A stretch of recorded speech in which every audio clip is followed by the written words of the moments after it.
안녕하세요. 강은혜 선교사입니다.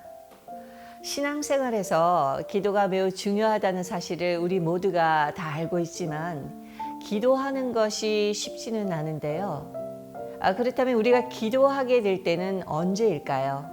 오늘은 이런 주제로 함께 이야기를 나눠보도록 하겠습니다. 먼저 우리가 기도하게 되는 때는 영적인 갈급함이 생길 때인 것 같습니다. 전쟁에 나간 병사들은 누구나 기도하게 된다고 하지요. 절체절명의 상황에 놓이게 되고 자신의 한계를 넘어서는 일들에 부딪힐 때 우리는 영적인 갈급함이 생기게 됩니다. 그럴 때 우리는 절대자, 신을 찾게 되고 기도하게 되죠. 또 영적 가난을 느낄 때도 우리는 기도하게 되는데요. 어쩌면 기도에서 영적 가난은 필수 조건이 되는 것 같습니다. 그렇다면 우리는 언제 영적 가난을 경험하게 될까요? 심령이 가난한 자는 복이 있나니 천국이 그들의 것이며 애통하는 자는 복이 있나니 그들이 위로를 받을 것이며 마태복음에서는 심령이 가난한 자는 복이 있나니 라고 기록되어 있는데요. 누가복음에서는 심령이라는 단어가 생략되어서 그냥 가난한 자는 복이 있나니 천국이 그들의 것이며 라는 표현이 나옵니다.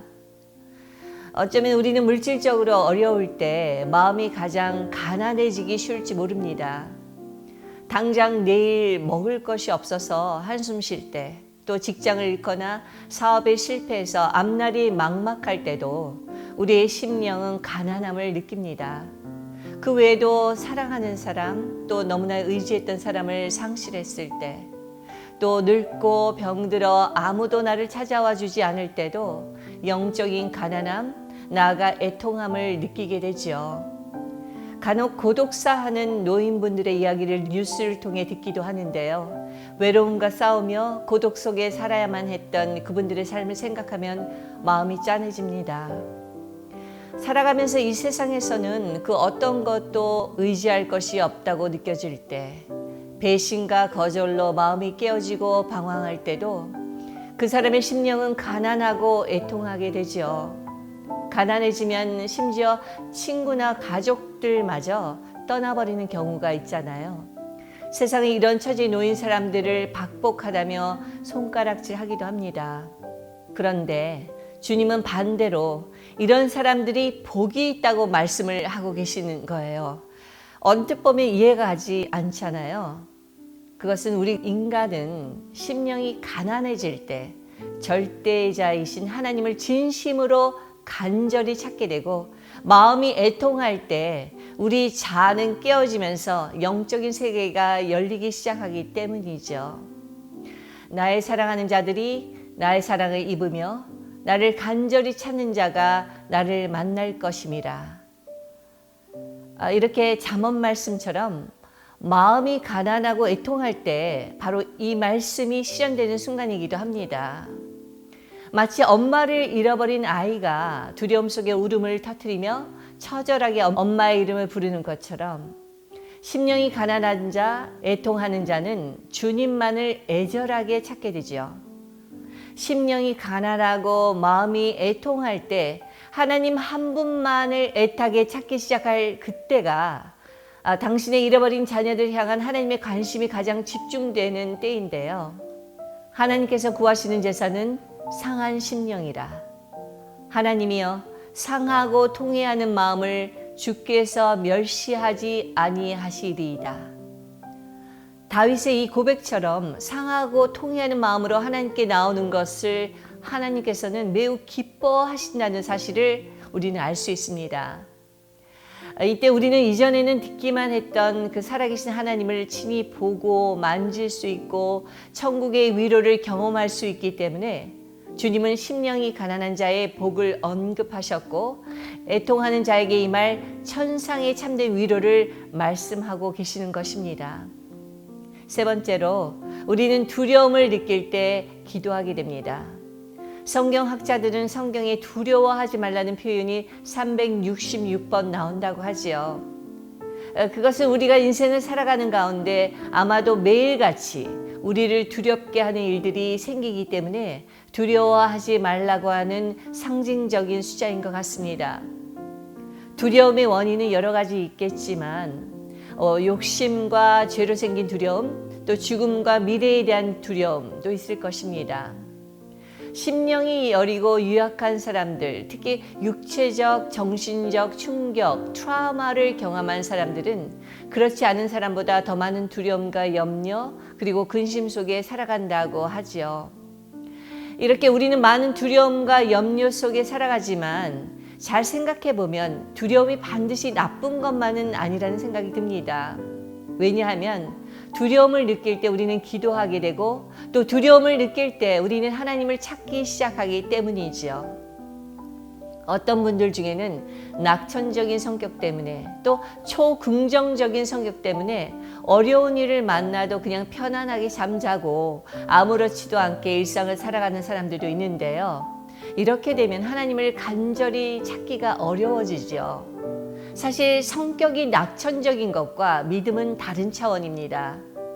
또한 우리 삶이 항상 평탄하고 좋은 일만 있다면 기도하기란 쉽지 않을 것입니다.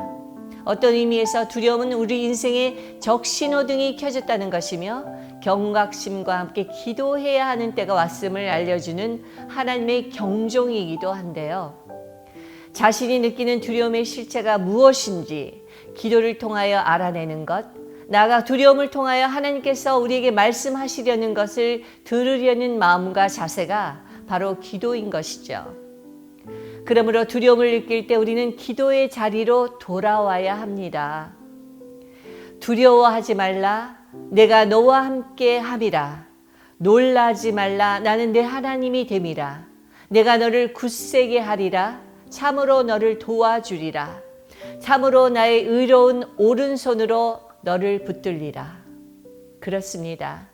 두려움 때문에 우리는 기도하기 시작하지만 기도를 통하여 나와 함께 계시는 하나님을 발견하고 나를 도우시고 붙들어 주시는 하나님의 은혜를 깨닫게 되고 나아가 이 시련을 통해서 인생의 모든 풍파 속에서도 이길 수 있는 믿음을 주셔서 나를 강건케 하시는 하나님을 만나게 되는 것이죠.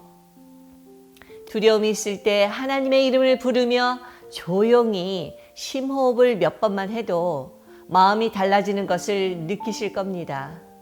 또한 하나님의 말씀을 반복해서 되뇌이는 것도 두려움을 없앨 수 있는 좋은 방법이 되는데요.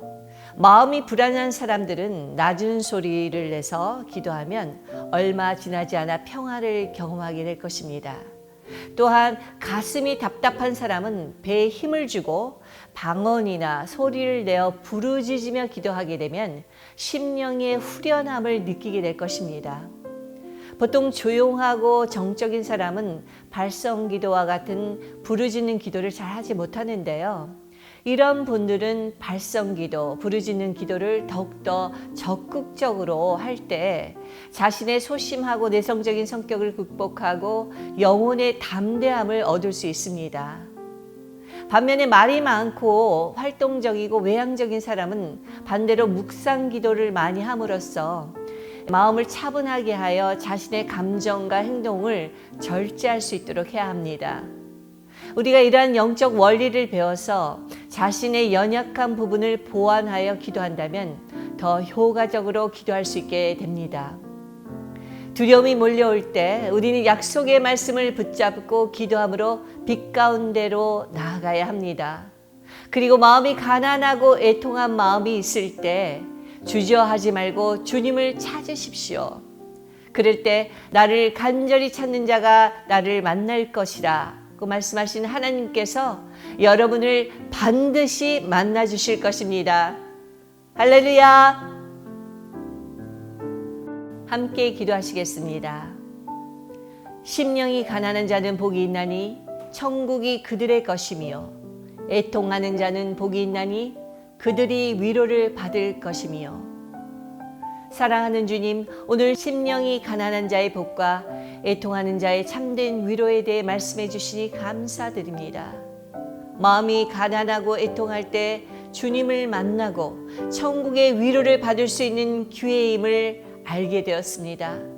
하나님께서는 상하고 통회하는 심령으로 나오는 자를 기뻐하심을 알게 되었으니 세상에서 치이고 실망하여 방황할 때라도 주저하지 않고 주님께 달려 나아가겠습니다. 마음이 낮아질 때 주님을 찾고 마음이 깨어질 때 주님을 만나게 되는 영적 신비를 깨닫게 하셔서 주의 많은 아픔과 슬픔 그리고 외로움 가운데 살아가는 이웃들에게 담대히 복음을 전할 수 있도록 도와주시옵소서. 우리를 사랑하시되 끝까지 사랑하시는 우리 구주 예수 그리스도의 이름으로 기도드렸사옵나이다. 아멘.